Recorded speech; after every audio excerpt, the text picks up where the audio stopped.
The more I thought about my life, the more interesting it seemed because of all the fascinating people that I was surrounded by and the interesting things that we did. I'm Marianne Williamson, and I'm excited to be here tonight to celebrate Jeannette Watson's book. One of my favorite genres is memoir. When somebody tells their story, I think it was Thoreau who said that if somebody tells the truth about their life, it's something that we can all understand. And there's something about hearing the journey that someone took that always illuminates our own. Jeannette's particular journey is so, in some ways, similar to my own. There were some things, and I've told Jeannette on so many pages where I just wouldn't even believe it. It was a different version, a less grand version. As Jeannette said, her grandfather founded IBM. Mine did not. So there would be something like we'd be in the same city, but your parents would go have lunch with the king and queen. My parents did not go have lunch with the king and queen. Your father said you wouldn't marry a Jew, would you? My mother said you wouldn't marry somebody who's not Jewish, would you? So it was the Jewish version. But there were so many specific, we were even both exiled to Grosse Pointe, Michigan for a while.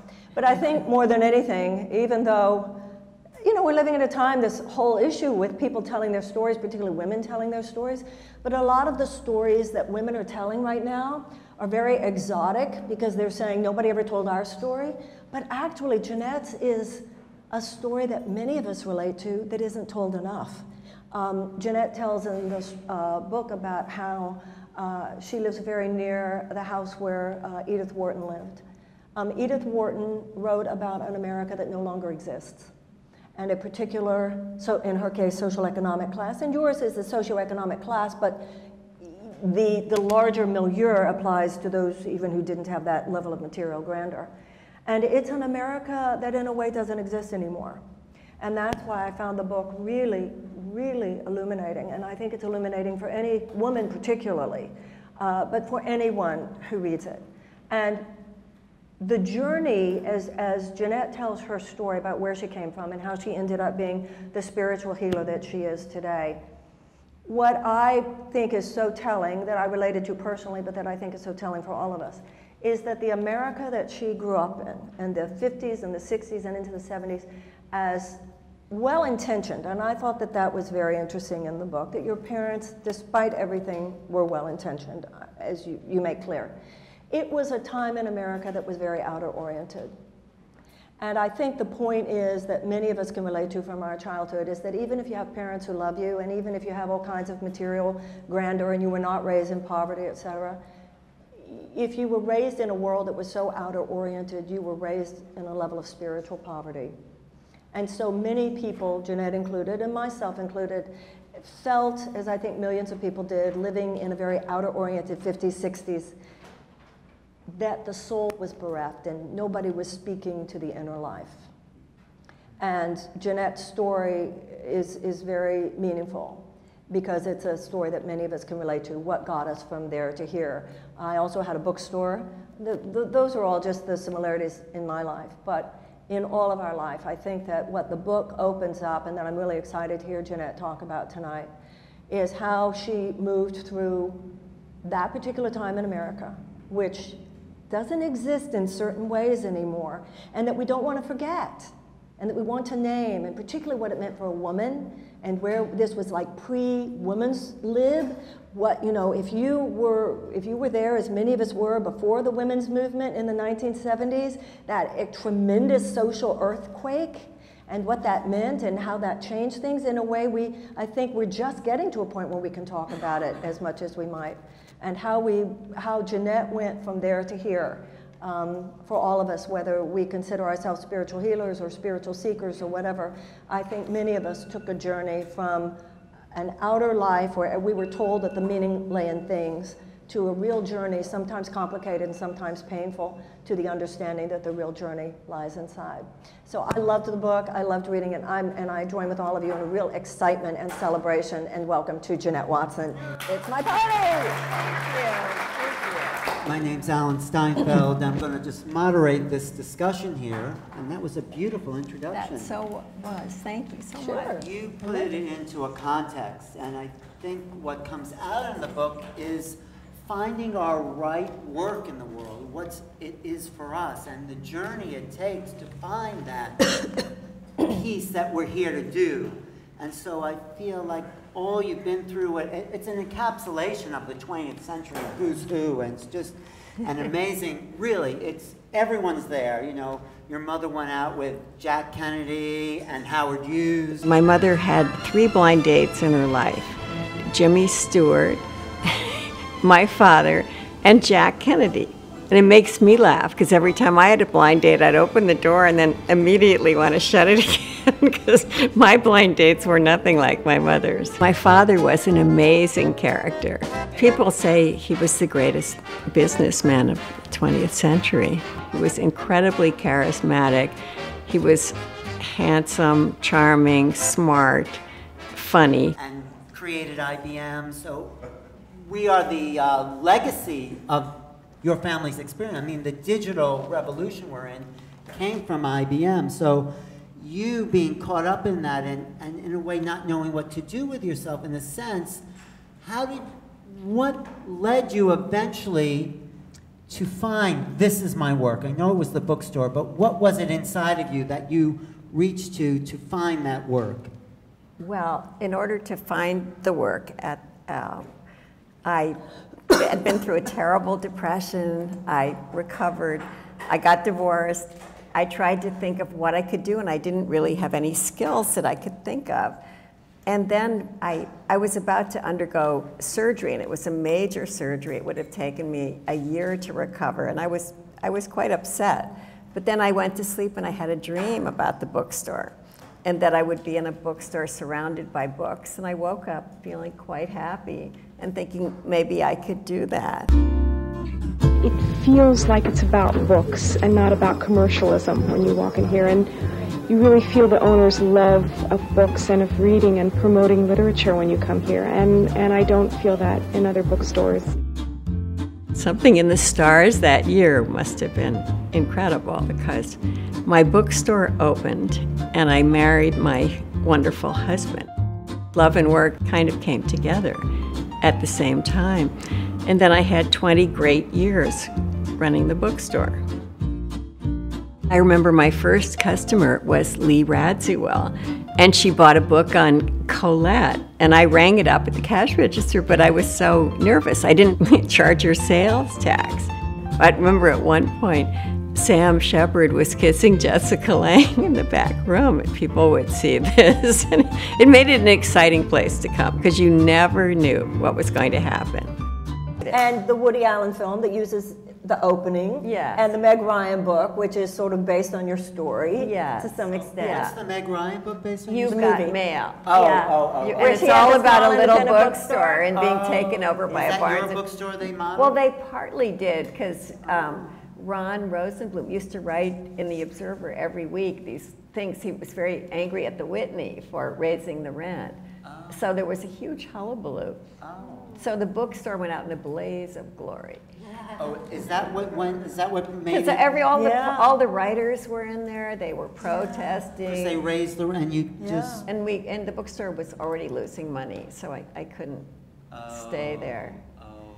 And then you felt like you lost something. Everything. Yeah. My identity, you know, because all of a sudden I was nobody after having been, this bookseller that people would call and ask about books, and they would invite me to wonderful parties, and I'd get lots of galleys. So I went from that to nothing. What was it about books? What was the book that turned your depression around? What excited you? Well, it was a whole number of books. Tell me. Books were really my escape when I was a little girl, because I wasn't that happy in the world that I was living on, but I could pick up The Wizard of Oz and suddenly go to a wonderful place with magical people in it.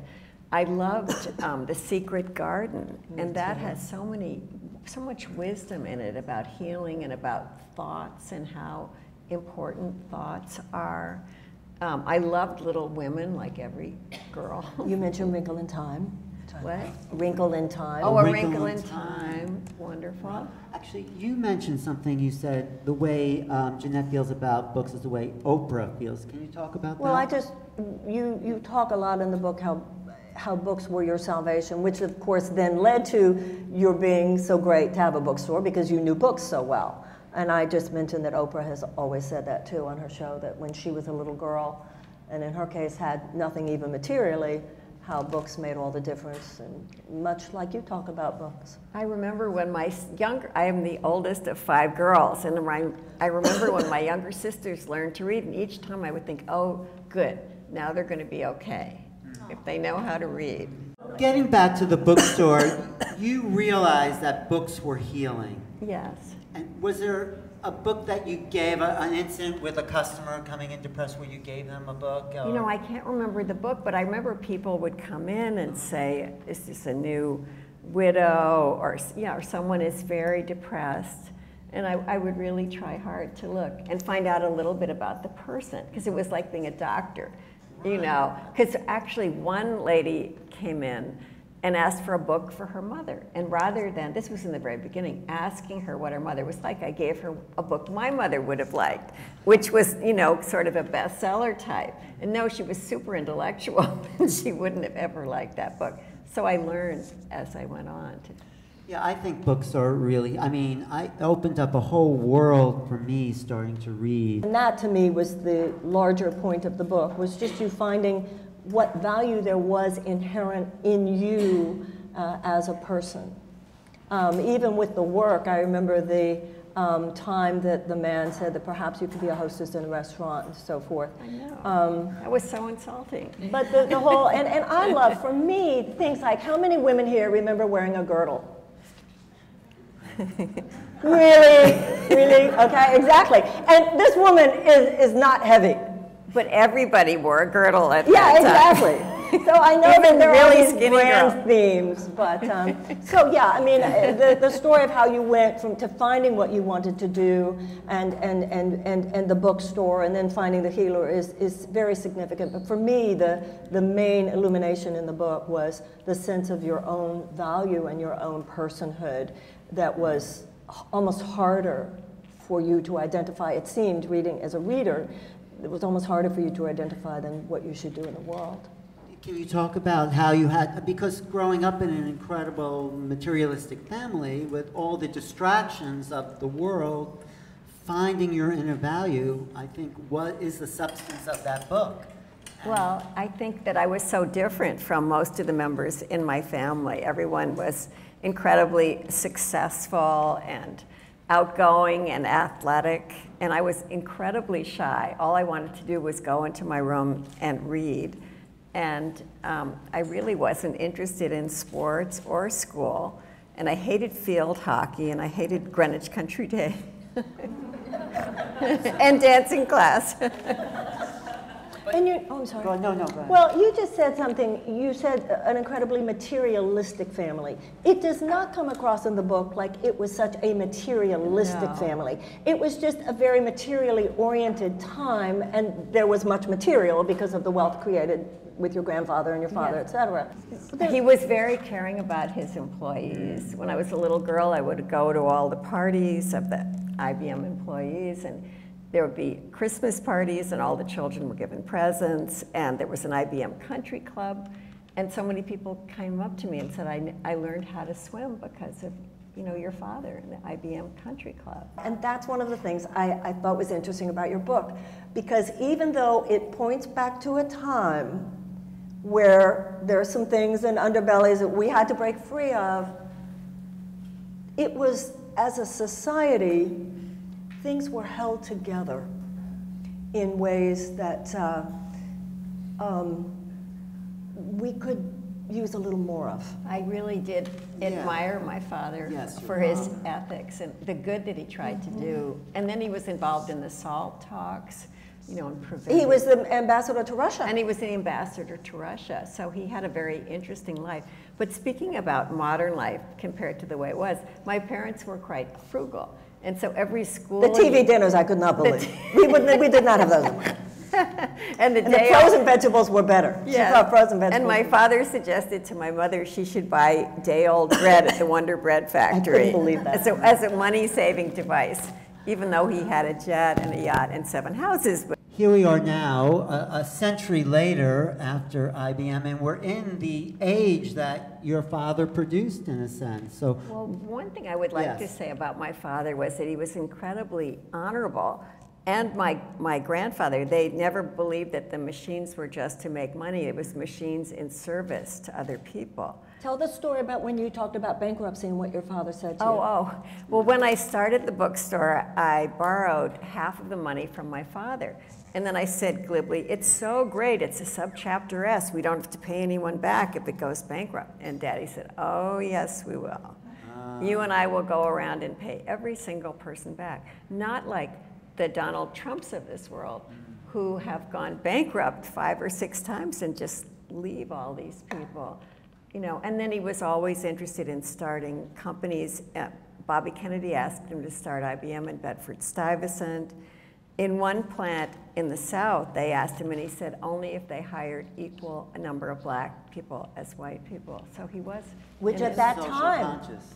and the whole idea of corporate leaders who were socially conscious, and once again, it's a real swath of America. It's a very important, those are very important issues that you cover in that book that way. How did, just about the material in a sense, the idea for IBM and the IBM, the whole, how did that come to him? Do you want to talk about that? How did it, well, my grandfather? Yes, from your grandfather to your father. Well, my grandfather tried a number of different things, and then he was fired at age 40. He had just gotten married, and he only had one suit. So when he went to get his suit cleaned, he had to cover himself with newspapers while his suit was being cleaned. But anyway, he got to New York, he hired a limousine and went to all his job interviews. And there was this company, little company called National Tabulating and Recording Company, and they made a number of things in addition to business machines. And my grandfather decided to focus on that. On the National Cash Register, it became that, and then creating his own company. What were you going to say? Well, there are many things in the book that juxtaposition to me is very significant. And one there is, you know, today there is such an emphasis in a very necessary way on some of the things that are wrong with our country and some of the things that are wrong with our history, things that we need to look at. But I think sometimes it's also very important to be reminded of what we have done and what we do right. And the story of your grandfather, he had one suit, he had nothing, he had no job, he was 40, and it turned into IBM. That's still, your father really did live the American dream. It did happen. It's important that we be reminded that those stories where somebody has an entrepreneurial dream and it can turn into what it turned into. I think it's important also that we see that and actualize it, and that your father, he was a major multinational corporation before there was the ethos that we associate today with the multinational corporation. And like you said, it was socially responsible before people were even wondering whether or not the company was socially responsible. And that's why I think your book is so interesting. Ethics. Well, what has been? Well, that's what I mean, what I was about to say. Ethics. That's no small thing. That your father came home every night for dinner. That your mother drove the kids to school as much as she did. But to me, Jeannette, just reading the book, you know, your parents did a lot for their kids. They did. That reads too. I mean, she had what, 5 children? 6. Yeah, 6, and I mean, that shines through, is the real love and the attention that you guys received, that I think in our generation, sometimes we look back at people like in the 50s and 60s, and we put them down, but sometimes they spent more time with their kids. My father was home every night to have dinner with us. Exactly. He was home by 6:30 every night and still running this major corporation, and he sat down with us for dinner. And he was the one who had all the great ideas for the trips we did, for adventures, for skiing and sailing. So to me, in the book, the juxtaposition between a material milieu that your soul couldn't, you know, there was no Jeannette, how do you feel? There was no addressing of the deeper elements, but juxtaposed, not with materialism for no one's sake, but with a real well-intentioned, let's go here, let's go there. Well, it's a sign of the times. That was the world we lived in. Right. It was also the attitude, when the going gets tough, the tough get going, and it's hard, but it's In fair. what way does And that pull yourself up by your bootstraps. How did that play out for you when the going gets tough? If I ever was crying or unhappy, you know, that was the response. Oh, you just you know, toughen it up. toughen it I think up. we've gone too far the other way, though. What do you mean? I just think we are far too emotionally indulgent as a culture. Everybody's so freaking precious about every feeling they have. I think that has weakened us, and I think our tribe has a real shadow side. It has infantilized the higher consciousness movement. We've got a world that's falling apart. We've got a democracy that's falling apart, and everybody thinks they have to go over their trauma work before they get around to healing our world. I think that we've gone too far the other way, and we're coming back to the middle. Was he recognized for that integrity Yes. by the Cover of Time magazine. Yeah, he was on a lot of articles about him. about the integrity he had in the company, Yeah. in IBM, and Yeah, creating- and they really believed world peace through world trade. So there were IBM, you know, all over the world, and it was trying to accomplish a peaceful. I have a question for you. My father was a star too. Not a star publicly known outside. He was an immigration lawyer, but within that world, he was very well known, and he was a very big character like your father. He did not have some of the dark side that you talk about in your father. But he was, and this was a time also where if the man is a big deal, and I always felt growing up, well, I didn't realize this till I was grown up, that my father was like such a big tree that it was very difficult for my brother and my sister and me to grow up under that shade, you know, like they talk about that image that if the, was that, you don't talk about that in the book, but was it as difficult for you and your siblings to find yourselves when daddy and granddaddy were so huge? You know, I think that it was much harder on my brother. Mine too, exactly. They didn't really think that, you know, care so much about what a woman did. You know, really you'd get married and have children. So they didn't really expect very much from the women, so I didn't feel any pressure. I was more from my mother. My mother was a model who was chosen as one of the 10 most beautiful girls in the country and flown to Hollywood to be in a movie with Jimmy Stewart. She went to lots of glamorous parties. She went to the opening of Gone with the Wind. It was very hard to measure up to a mother like that. You know, trying to live up to her, that was more the difficult. starlet, The great beauty, the great flirt, you know, that every man would, if you met her, you would have fallen in love I'm with sure her. I would have. An hour before she died, her mother said, "I'm not dead yet," right? Yes, that's right. She could have married John Kennedy, huh, if she wanted. But they go to the White House quite a bit. Yeah, I met Jack Kennedy. My mother took us to the White House, and I remember walking outside to the Rose Garden because he said we should go play with Caroline. And so we walked out to play with Caroline, and all these hundreds of people that were at the gate saying to me, "Get out of the picture, we want Caroline." There were a lot of people in the book that are sort of historical characters. It's so interesting, I think, in our cultural life, socially, as well as in our individual lives. Sometimes time has to be passed before I want to talk about it. You know, enough time has gone by. And I felt reading the book about the 60s, about the 70s, some things, just like how the society, all these movies about slavery, it took all this time before we can really take on the subject, like almost, like 1864, it ends. We're in 2017. It took over 100 years before we can really bear to really take a close look.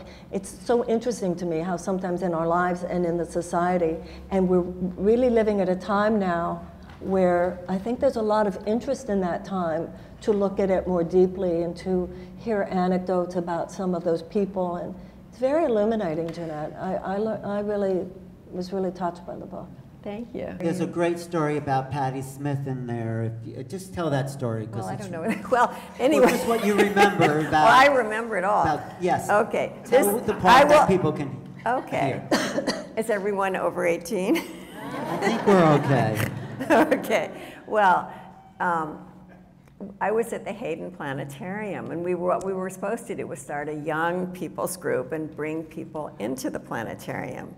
And one of my friends knew Patti Smith, and so we invited her out to lunch to talk about this. But the thing was, Patti arrived at this very nice restaurant. It could have been Caravel or something, and my friend and I were wearing our nice little blouses, and she was dressed in blue jeans and a white shirt, so they didn't want to let her in, and we said, oh, she's such a celebrity, you know, she's special. So they did let her in. And then I was telling her about the planetarium, and I said, you know, it's a very conservative crowd, and I hope, you know, that you'll be aware of that. Oh, don't worry, I know how to behave for the fancy people. Well, the night arrived, we're under the dome of the planetarium to a sold-out thing, and then she does her own sizzle on the dome of the planetarium, movie, yeah. And it's Patti sitting on the toilet, looking like she's shooting up, and over her head it says, Patti's pussy. So that was how she behaved for the, you know, I was so... you said. But you must have been horrified for a moment. Well, I was nervous. I was sitting next to my cousin, and I had my head in my arm. I said, is this the worst thing you've ever seen in your life? And will we be fired, you know? But luckily, the trustees didn't come. And Alex was there. I didn't even know him then. And everyone said it was the best concert they ever went to. I mean, imagine, under the dome with the stars and Patti singing. Do you think the depression, when you went through that depression, helped you move to it? Yes, I've always been, I mean, even though it was horrible, I think I had to be totally broken down before I could build myself up again. In looking back, I see depression really has run through family on my father's side, and that he was often very depressed. And growing up, I realize now I was clinically depressed, which I didn't realize at the time. I think, like everybody, I was looking for love and work, and it wasn't working out so well in my first marriage. You know, a cast in the 50s role as the wife, you know, staying at home, caring for the baby, loved the baby. It was great to be with the baby, but I wanted something more. I think Leonard Cohen, there's a line that says, the crack is where the light comes in. And you want to talk about your last book, Tears to Triumph, where you talk about that depression? Yes, my latest book, Tears to Triumph, is about spirituality and depression. The medicalization of despair is something for us to take a look at, because there is a normal spectrum of human despair that is not a mental illness. And suffering is very much at the core of all the great religious and spiritual teachings. Buddha, it was when Buddha climbed over his father's compound walls and saw age and death and suffering for the first time that he began his journey to enlightenment. So the idea that suffering precedes the journey to enlightenment is an archetypal basic. And our generation, in our arrogance, think we discovered everything. It all started with us. And I think even, you know, it's interesting. And by the way, and so that if we do think it just started with us, it's just a problem we have, rather than realizing this is basic to the human condition when we live outside a cosmically ordered universe, then I think we are tempted to forget the profound spiritual medicine that treats human suffering at the core of all the great religious teachings. But there was something else about what you said. You know, I know, like I said, my life has been a very similar journey in some ways. And I wrote in my book, Return to Love, how I think a nervous breakdown is a highly underrated method of spiritual transformation. So I have a very similar story in many ways. But even though I remember when I saw my first astrology book and how it just opened up the world for me, took my first philosophy class up at Phillips Exeter during the summer, and when I was 14, it opened up the world for me. So I do understand that there was not a deeper spiritual conversation at that time, and how fortunate we are that it exists now. And I'm very much a part of it in my life's work as well as my own seeking, so I mean, obviously, that I get that. Well, I talk a little bit about how my father was very depressed, and he used to go to bed twice a year when he was growing up, and as he got older, he still had those depressions, so Christmas was always a very hard time for him. And as I was growing up, you know, I started to feel incredible sadness when I was about 11 or 12. And I didn't realize I was clinically depressed until I started writing it. And then I thought, God, it's not really normal for girls to go to bed and try to strangle themselves, you know, the way I did. So it sort of started, and then it kind of continued, but I had to really work on it. So my husband, Alex, wakes up. He's happy, he's sweet, everybody loves him, he loves everybody. And it takes me about an hour and a half of work before I can get the way he is, but do you naturally. think you took on some of your father's depression as an empath? Not as an empath, I think it was hereditary. Oh. I think it was passed down, because through probably many generations. You know what I like about your book where you talk about depression is a lot of times medication covers it up so people don't feel what they're feeling and they never get to the root of it. It's a far more nuanced conversation than our society is embarking in. I know when I was a younger woman, 36 hours before, I mean, I think to the minute, definitely to the hour before my menstrual period would begin, I would have 24 hours where I was inconsolable. So I do know that that exists. Yes.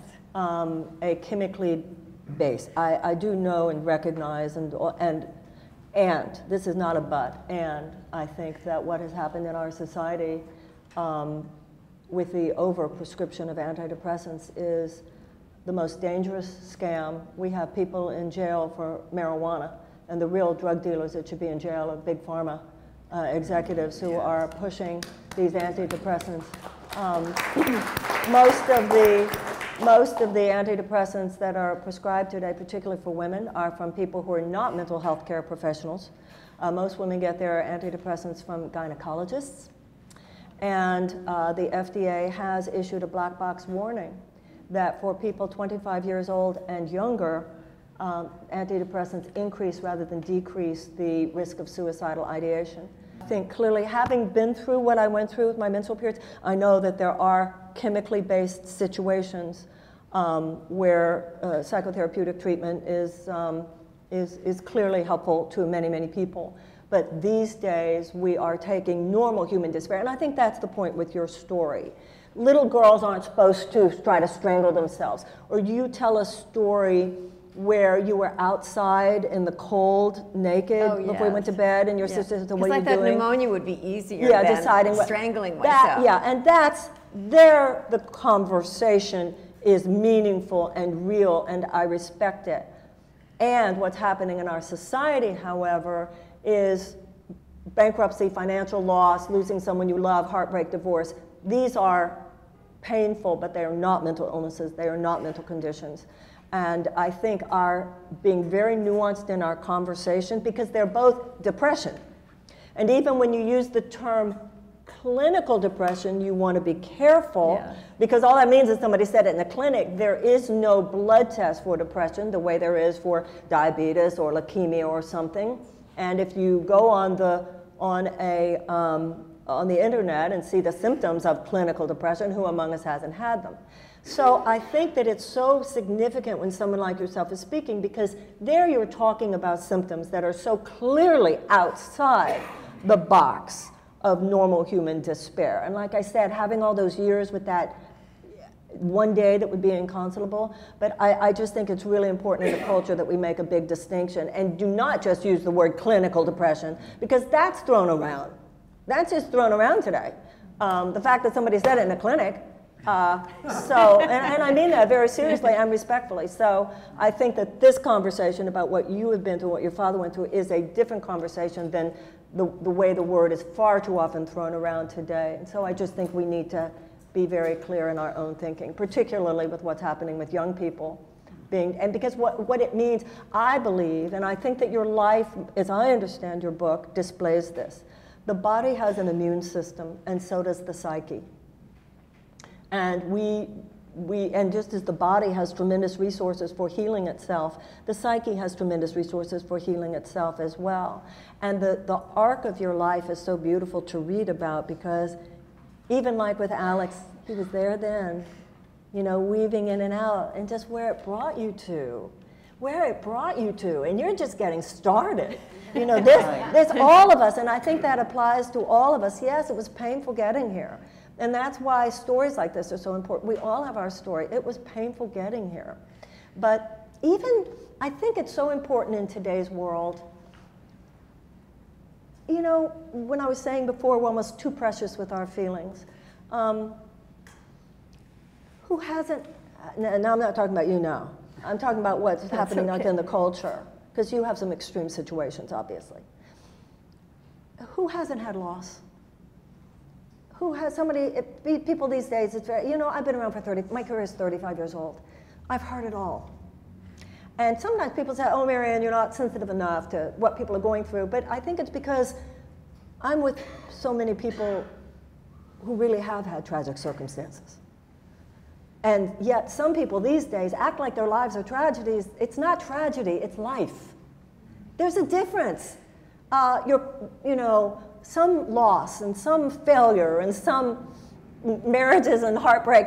This is what not only is part of life, welcome to life, but it's also, we have a choice whether to be victims or victors. And you are clearly a victor, having been through the serious side of depression. And I think that and that's what I talk about in Tears to Triumph, to honor even our suffering, because it was part of what brought us here.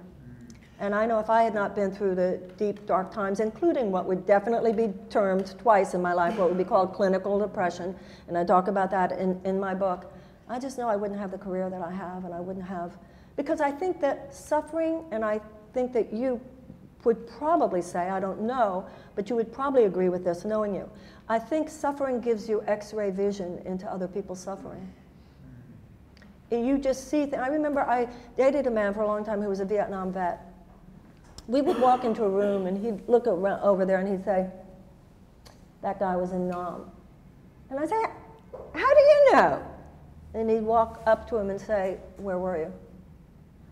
I think that there's sometimes, and I know in my own career, there have been times when I would sit with a person who was grieving, or just things that I've been able to sit with and be with in terms of other people's suffering, that I don't think that I would have been able to had I not been through some of the deeper, darker, depressing times in my life.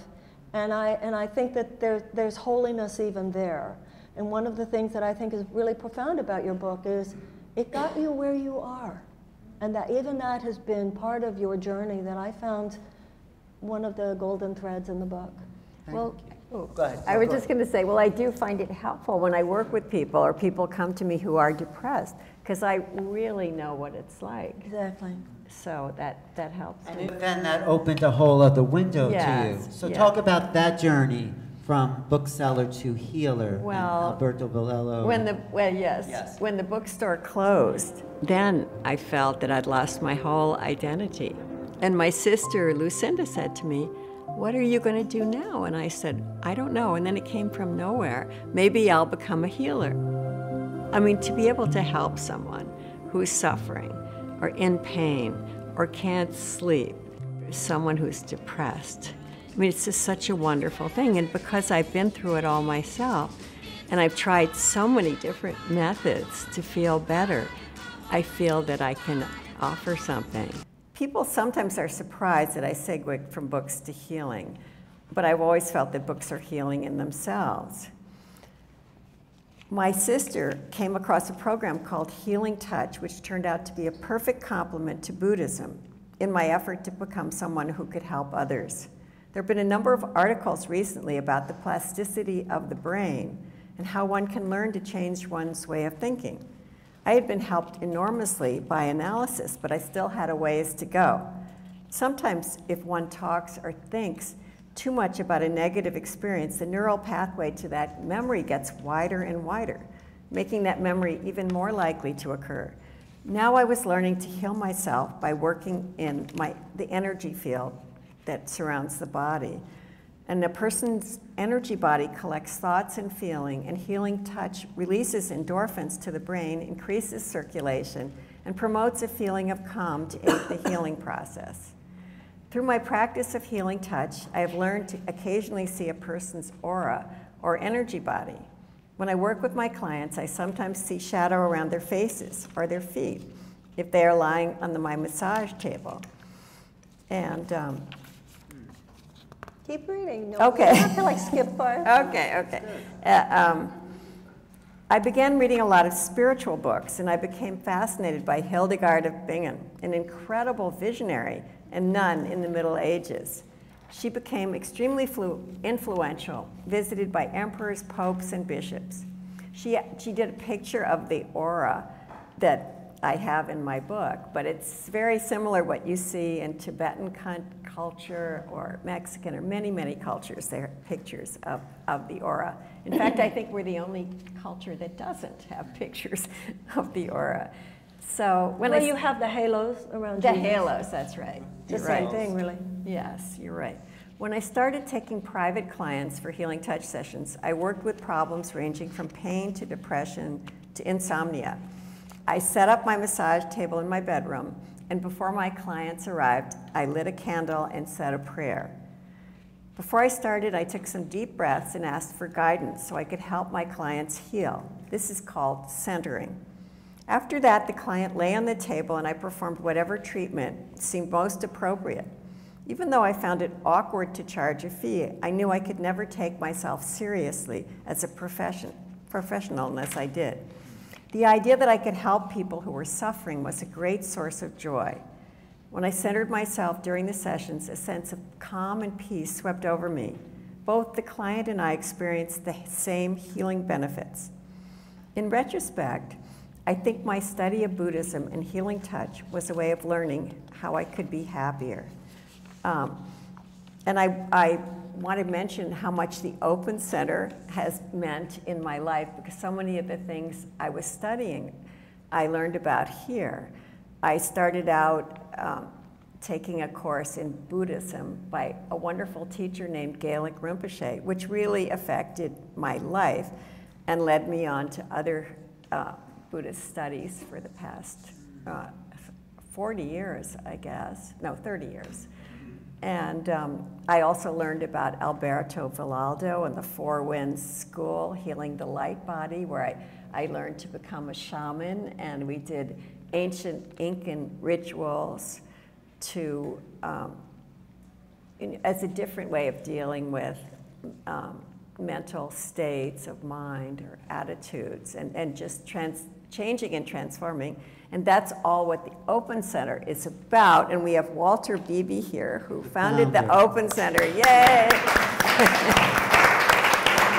This is towards the end of your book, and it's as if your whole life has brought you to this spiritual awakening, and it's sort of the arc of our civilization, I think. You're like the forerunner, in a sense, or one of the people of our population that came from, or we all did, from an unconscious way of being in this material world, this lack of spiritual sense. At least I grew up with any religion that I had didn't have a spiritual quality, and yet places like the Open Center, Omega, we've developed now a culture that can talk to that inner sense of self. And so your life represents that arc of going from the exterior to the interior. Yes. In a beautiful way. Because when I was growing up, we never, my parents went to church, but it was just really the social thing to do. It wasn't out of any deep spiritual yearning. And Alberto talks in the school about creating ritual and ceremony for our lives, like around death or birth or other things, because we've kind of lost that. And it's very important. And I could see while I was writing this that I was always interested in another world. So where is your work now in the world? Where do you feel like you want to devote your attention to? Well, I do a number of different things. I really believe in the importance of laughter. So I am a laughter leader. And laughter meter? Leader. Leader. Do you want to lead them in a laugh? Sure. Anyway, so I lead laughter groups, and I go out with, nurses and doctors, and I work with elderly people in a senior center. And then somebody said to me, "It's so nice you work with the older people." And I said, "Well, guess what? Ha ha, I'm older than half of the people." What has helped you maintain your vitality Well, I think life is so exciting. You know, I end my book with a quote from Colette, and she said, "What a wonderful life I've had. I only wish I'd realized it sooner." And I love the Henry James. There are 3 things important in life: to be kind, to be kind, to be kind. Yeah. What are the 3 things? To be kind, to be kind, to be kind. That's good. I think that's a good way to end. Thank you for sharing your life and your beautiful oration. Thank you. Marianne speaks every Tuesday night at the church right up the street, and she is a national treasure. She is so sweet. Thank you. one of the So people weird. that can express the psyche of our times in a deep spiritual way. So thank you for being Thank here you. tonight. Love you. Thank you. Yes, It's an thank honor you to be so with you and to much. celebrate your book, Yeah. Jeannette. Thank Thank you. you all. I'm feeling happier now than I've ever felt.